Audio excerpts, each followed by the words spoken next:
आकाशवाणी संबलपुर आंचलिक खबर पढ़ुछन संपा राय। जुहार पहला मुखिया खबर। लोकसभा बाचस्पति पद लगी एनडीए प्रार्थी भावे नामांकन पत्र दाखल कले आघर बाचस्पति ओम बिरला। इंडिया मेंट तरफु के सुरेशंकु करा जाइछे प्रार्थी। राज्य लोकाभिमुखी बजेट तैयार करबार लगी मुख्यमंत्री मोहन चरण माझी देले परामर्श। पंचायतराज मंत्री रवि नायक आज संबलपुर भिन्न भिन्न विभागर काम बाबदे कले समीक्षा। बौद्ध इंडोर स्टेडियम चलीथिबार 2 दिनिया बैडमिंटन टूर्नामेंट उद्यापित। और राज्य गलाकाल तक स्वाभाविक 41% कम वर्षा होइतिबार सूचना देला पाणीपाग विभाग। एथर पूरा खबर। लोकसभा बाचस्पति पद लगी एनडीए प्रार्थी भावे आघर बाचस्पति ओम बिरला आज नामांकन पत्र दाखल करिछन। सियाडे इंडिया मेंटर प्रार्थी भावे बाचस्पति पद लगी के सुरेश भिल नामांकन पत्र दाखल करिछन। आइबाकाल 18 नंबर लोकसभार बाचस्पति निर्वाचन हेबा। सूचना अनुसार गलाकाल 18 नंबर लोकसभार पहला अधिवेशन थी प्रधानमंत्री नरेंद्र मोदी सहित केतेटा सांसदों कामचला बाचस्पति भर्तृहरि महताब शपथपाठ करथिले। 2 नंबर दिन आज बाकी थिबार सांसद मानकु शपथपाठ करिछन। आइबा 27 तारिख गुरुवार दिन राज्यसभा अधिवेशन मूल हेबा। राष्ट्रपति द्रौपदी मुर्मू से दिन संसदर मिलित अधिवेशन के संबोधन करबे। ई अधिवेशन आइबा मासर 3 तारिख तक चलबा। राज्य गुटे लोकाभिमुखी बजेट तैयार करबार के मुख्यमंत्री मोहन चरण माझी परामर्श दैछन। आज भुवनेश्वर योजना आउ संयोजन विभागर काम बाबदे समीक्षा करी श्री माझी बजेट थी लोकर आशा आकांक्षा प्रतिफलित हेबार दरकार बोली कहिछन। योजना मान जेंता तृणमूल स्तर थी ठीक करी पहुंचीबा आर लोक से तार सुफल पाई पारबे तार उपरे जोर देबार के मुख्यमंत्री श्री माझी परामर्श दैथिले। मुख्यमंत्री खनिज पांठिर सुविनियोग उपरे जोर देइकरी ई पांठिनु खनि अंचलर जिला मानके ट्रमा केयर सेंटर प्रतिष्ठा लगी निर्देश देइथिले।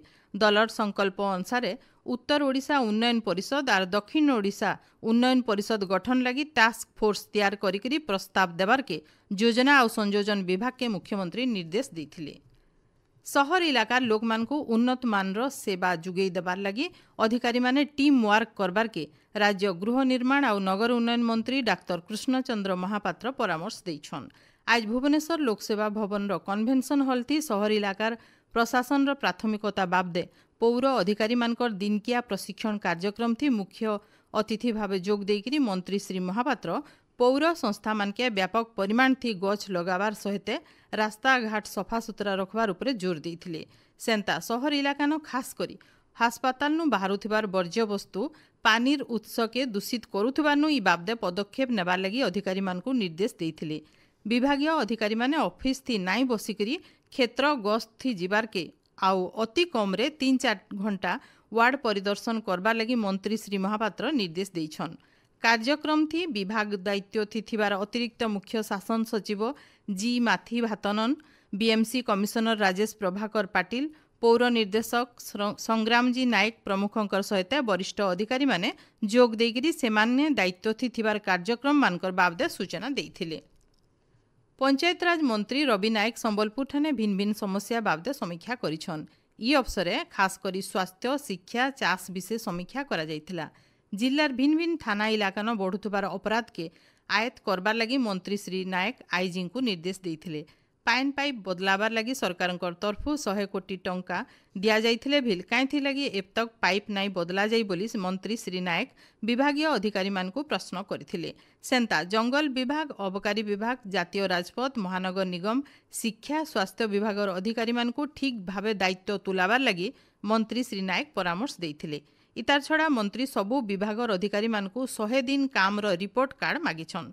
समीक्षा बैठक थी विधायक जयनारायण मिश्र, जिला परिषद सभापति प्रमुखंकर सहित आईजी, जिलापाल, एसपी उपस्थित थिले। विधायक जयनारायण मिश्र संबलपुर सहरे बढ़ुतबार जंडिस बाबदे सदर हास्पाताल आज समीक्षा करिछन। संबलपुर जंडिस काईथि लगी चापुछे से बाबदे भिन्न भिन्न विभागर अधिकारी माने सूचना देइथिले। जनस्वास्थ्य विभाग और महानगर निगम काम के नेकरी विधायक श्री मिश्र असंतोष प्रकाश करथिले। युद्धकालीन भित्तिथि पानी पाइप बदलाबार लगी श्री मिश्र जनस्वास्थ्य अधिकारी को निर्देश देवार सहित जंडिस आउ जेंता नाई बढ़वा सेतिर लगी सीडीएमओ को तदारख लगी निर्देश देछन। एछेन संबलपुर सहरे जंडिस आक्रांतकर संख्या 93 के पहुंची हेले कुम्हारपड़ा इलाकान स्थिति ठीक अच्छे बोली सीडीएमओ कहिछन। राज्यपाल रघुवर दास आज बरगढ़ जिला गस्ती आसिकरी पाइकमालर कस्तूरबा गांधी मातृनिकेतन अंतेवासी आ कर्मचारी मानकु भेटिकरी सेमाने सामना करुथबार भिन्न भिन्न समस्या बाबदे पचरई बुझीथिले। ई अवसर राज्यपाल गोटे पार्कर भूमि पूजा करथिले। आइबा मास 14 तारिख दिन भुवनेश्वर राजभवन तैयार होइतिबार जगन्नाथ मंदिर प्रतिष्ठा उत्सव थी जोग देबार लगी अंतेवासी मानकु से निमंत्रण करथिले। आपण माने खबर सुनुछन आकाशवाणी संबलपुर केन्द्रनो।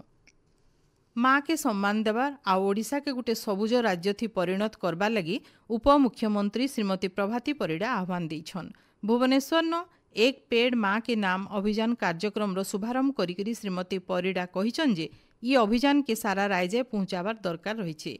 पर्यटन अधिकारी माने सारा राज्य इतार ऐतका प्रचार प्रसार करबार लगी पदक्षेप नेबार के मंत्री श्रीमती परिड़ा निर्देश देइथिले। ई अवसरे मंत्री भुवनेश्वर पर्यटन भवन परिसर थी गुटे बौल गछ जगैथिले। प्रधानमंत्री नरेंद्र मोदी आइबा 30 तारिख रविवार दिन आकाशवाणी मन की बात कार्यक्रम जरिए देशवासी को संबोधन करबे। इटा तांकर 111 नंबर मन की बात कार्यक्रम हवा।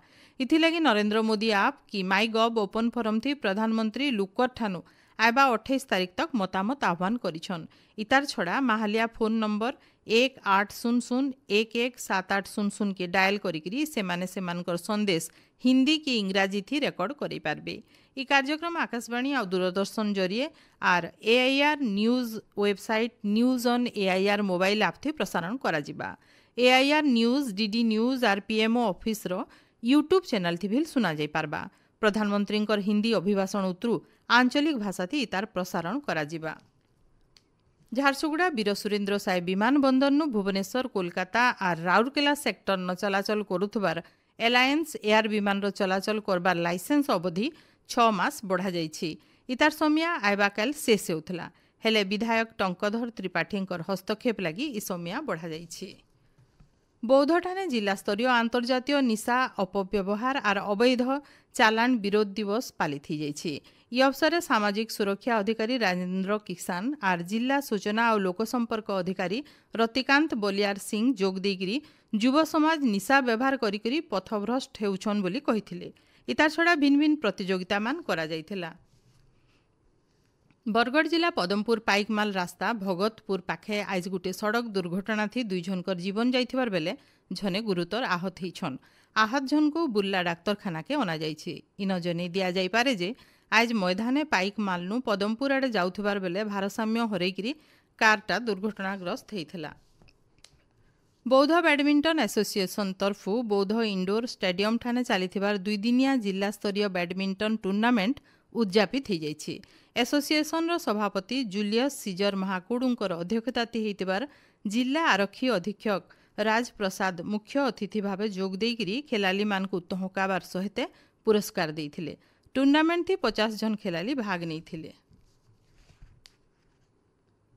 राज्य दक्षिण पश्चिम मौसुमी वायु सक्रिय होइछि। हेतार प्रभाव थी आइबा कालनु वर्षा बढ़वा बोली भुवनेश्वर आंचलिक पाणीपाग विज्ञान केन्द्र तरफु सूचना मिली। आइबा 24 घंटा भितर घड़घड़ी सहित वर्षा हेबार संभावना थिबानु 24टा जिला के सतर्क सूचना जारी करा जाइछि। सियाड़े गला काल तक राज्यन स्वाभाविक नु 41% कम वर्षा होइतिबार जना पड़िछि। 5टा जिला के छाड़ीदेले बाकी सबु जिला थी कम वर्षा होइछि। शेषे मुखिया खबर फेर घाए। लोकसभा बाचस्पति पद लगी एनडीए प्रार्थी भावे नामांकन पत्र दाखल कले आघर बाचस्पति ओम बिरला। इंडिया मेंट तरफु के सुरेशों को करा जाइछे प्रार्थी। राज्य लोकाभिमुखी बजेट तैयार करबा लगी मुख्यमंत्री मोहन चरण माझी देले परामर्श। पंचायतराज मंत्री रवि नायक आज संबलपुर भिन्न भिन्न विभाग काम बाबदे कले समीक्षा। बौद्ध इंडोर स्टेडियम न चलीथिबार 2 दिनिया बैडमिंटन टूर्नामेंट उद्यापित। और राज्य गला काल तक स्वाभाविक नु 41% कम वर्षा होइतिबार सूचना देला पाणीपाग विभाग। आजर आंचलिक खबर इन शेष है। जुहार।